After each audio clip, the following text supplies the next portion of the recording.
বিএনপির ভারপ্রাপ্ত চেয়ারম্যান তারেক রহমানের নির্দেশনায় ঢাকা মহানগর উত্তর শাখার ছাত্রদলের সাবেক সহ-সভাপতি প্রয়াত জাকির হোসেন মিলনের পরিবারের সাথে সাক্ষাৎ করেছেন দলের ভারপ্রাপ্ত চেয়ারম্যানের মানবাধিকার বিষয়ক উপদেষ্টা বিএনপির মিডিয়া সেলের সদস্য ব্যারিস্টার আবু সায়েম।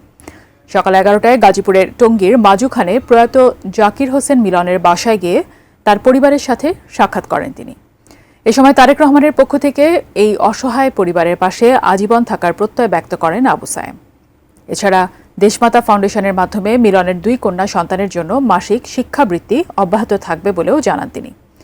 2018 সালের 6 মার্চ ঢাকায় জাতীয় প্রেস ক্লাবে এক অনুষ্ঠান থেকে ফেরার সময় জাকির হোসেন মিলনকে আটক করে আইনশৃঙ্খলা বাহিনী। 12 মার্চ ঢাকা মেডিকেল কলেজ হাসপাতালে মারা যান মিলন। আমাকে দেখা করতে আসছে, সেই জন্য আমি খুশি। কারা আসছে? আঙ্কেল এসছে। তারা তোমাকে কি দিয়েছে? গিফট দিয়েছেন। তাতে কি তুমি খুশি? তোমাকে কি দেখতে আসছে একটু বলো, যে আমাকে তারা দেখতে আসছে, গিফট দিয়েছে। আমাকে তারা দেখতে এসে গিফট দিয়েছে, আমি অনেক খুশি হয়েছি। 2018 সালে ওনার মারা যাওয়ার পর থেকে তারেক রহমান এবং আমাদের দেশমাতা খালেদা জিয়া আমাদের প্রথম থেকে আমাদের সাথে সবসময় ছিলেন। আমার ছোট ছোট ছেলে মেয়েদের তারা সবসময় খোঁজ খবর নিয়েছেন এবং তাদের লেখাপড়া এবং দেশমাতা ফাউন্ডেশন আমাদের প্রথম থেকেই আমাদের সাথে ছিলেন। না হলে আমি একা একটা মেয়ে, 2টা মেয়েকে নিয়ে কোনোভাবেই কিছু করতে পারতাম না। আমার ফ্যামিলি বা এমনি অন্য কোথা থেকেও আমি এতটা করতে পারতাম না যদি আমার বিএনপি এবং তারেক রহমান এবং দেশমাতা খালেদা জিয়া যদি আমাদের পাশে না থাকতো, তাহলে আমি হয়তো ওদেরকে পড়ালেখাও করাতে পারতাম না, বা এই পর্যন্ত আজকে ওরা আছে আমি এতটুকু পর্যন্ত কখনোই নিয়ে আসতে পারতাম না। বিএনপির ভারপ্রাপ্ত চেয়ারম্যান জনাব তারেক রহমানের মানবিক চিন্তা চেতনায় উজ্জীবিত হয়ে আমরা কাজ করে যাচ্ছি অনেক বছর ধরে। আজ আমরা এসেছি শহীদ মিলনের পরিবারের সাথে দেখা করার জন্য। অনেক বছর যাবত এই পরিবারের সাথে আমাদের সম্পর্ক, বাচ্চাদের সাথে আমাদের সম্পর্ক। দেশমাতা ফাউন্ডেশন সহযোগিতা করে আসছে এই পরিবারকে। আপনারা জানেন, ফ্যাসিবাদী শক্তির সময়ে বাংলাদেশে অনেক মানুষ, আমাদের অনেক সহকর্মী গুম, খুন, নির্যাতনের শিকার হয়েছে। শহীদ মিলনের পরিবার তেমন একটি পরিবার। মিলনকে নির্যাতনের মাধ্যমে হত্যা করা হয়েছে। তার 2টো বাচ্চা আছে, তার পরিবার আছে। জনাব তারেক রহমান এই পরিবারের সাথে আছেন এবং ভবিষ্যতে থাকবেন। কখনো আমরা তাদেরকে ছেড়ে যাব না।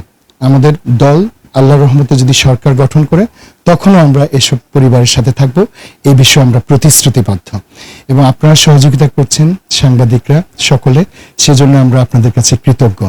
আমরা যেন এই শিশুদের মুখে হাসি ফোটাতে পারি, এই পরিবারগুলোর মুখে সবসময় আমরা তাদের মলিনতা দূর করতে পারি, সেজন্য আপনাদের সকলের দোয়া প্রার্থী। বিএনপি হলেই মানে অমানসিক নির্যাতন করত, তারই সেই নির্মম নির্যাতনের শিকার হলো আমাদের এই শহীদ মিলন ভাই। এরপরে এক পর্যায়ে কারাগারে সে অসুস্থ হয়ে যায় এবং 12ই মার্চ সে শাহাদাত বরণ করে। এরপর থেকে দেশমাতা ফাউন্ডেশনের আমাদের ব্যারিস্টার আবু সায়েম ভাই, উনি দেশমাতা ফাউন্ডেশনের চেয়ারম্যান, প্লাস উনি আমাদের বিএনপির ভারপ্রাপ্ত চেয়ারম্যান জনাব তারেক রহমানের মানবাধিকার বিষয়ক উপদেষ্টা।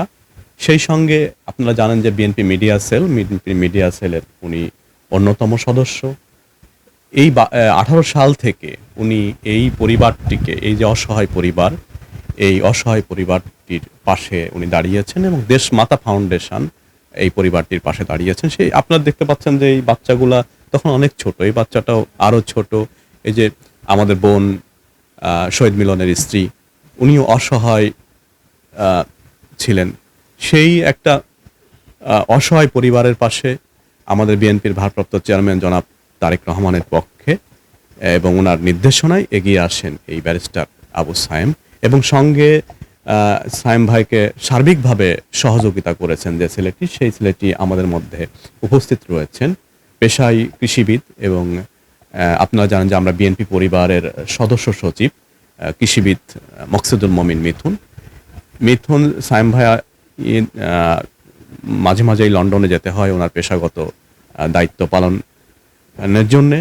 তো সায়েম ভাইয়ের পক্ষে মিথুনও যোগাযোগ করে এবং সায়েম ভাই সরাসরি এই পরিবারটাকে দেশমাতা ফাউন্ডেশনের পক্ষ থেকে জনাব তারেক রহমানের নির্দেশনায় খোঁজ খবর নেন এবং পাশে থাকেন, তারই ধারাবাহিকতায় ঈদের মধ্যে উনি আসতে পারেন নাই।